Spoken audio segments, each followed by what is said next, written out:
Polka. Chaque photo a son histoire.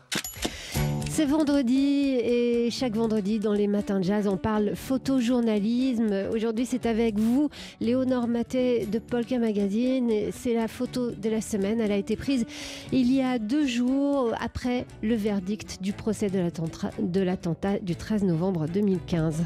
Et on est dans la salle des pas perdus du Palais de Justice de Paris. Sur toute la moitié gauche de l'image, prise par Benoît Tessier de l'agence Reuters, on voit des journalistes de la presse française et internationale amassés. Une centaine ont été accrédités tout au long du procès. Des dizaines d'objectifs, des micros, des points rouges, verts, bleus, oranges tendus à bout de bras qui sortent du cordon de sécurité et dirigés vers, notamment ici, Arthur Desnouveau, l'un des survivants de l'attentat du Bataclan et président de l'association de victimes Life for Paris. Il est au centre de l'image et est habillé de noir. Il s'adresse aux journalistes. Je crois que si les victimes voulaient être dans la salle d'audience aujourd'hui, ce n'était pas tant pour voir les accusés que pour être tout ensemble aujourd'hui. Parce que le chemin face à cette horreur, ça a été de se reconstruire en groupe et pas individuellement.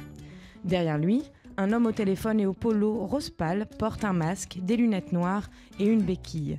Symbole puissant des blessures physiques des nombreuses victimes des attentats. Ils sont dos à dos et, en baissant le regard, on peut apercevoir les montres. Et ce détail, s'il n'a rien d'exceptionnel, a pourtant son importance. Oui, les montres représentent ici le temps qui était en plein cœur de ce procès hors norme et historique, notamment en raison de sa temporalité lente, 10 mois. 10 mois d'audience, éprouvants, à un rythme quotidien qui ont permis de mesurer l'ampleur de la dévastation subie par les victimes, mais qui a permis aussi de prendre le temps de connaître les accusés. Le procès a été filmé, comme celui des attentats de Charlie Hebdo ou de l'Hypercacher, enregistré pour les archives judiciaires. Des caméras permettaient la diffusion en direct dans les salles annexes.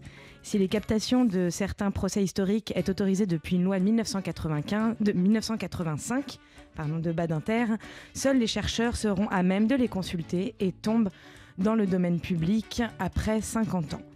Et pour l'heure, les 19 accusés reconnus coupables, dont Salah Abdeslam, le dernier survivant du commandant des attentats, lui est condamné à la réclusion criminelle à perpétuité incompressible. Arthur Desnouveau, peu après sur un plateau télé, a ainsi déclaré « L'humanité a gagné, mais la démocratie aussi ». Polka. Chaque photo a son histoire.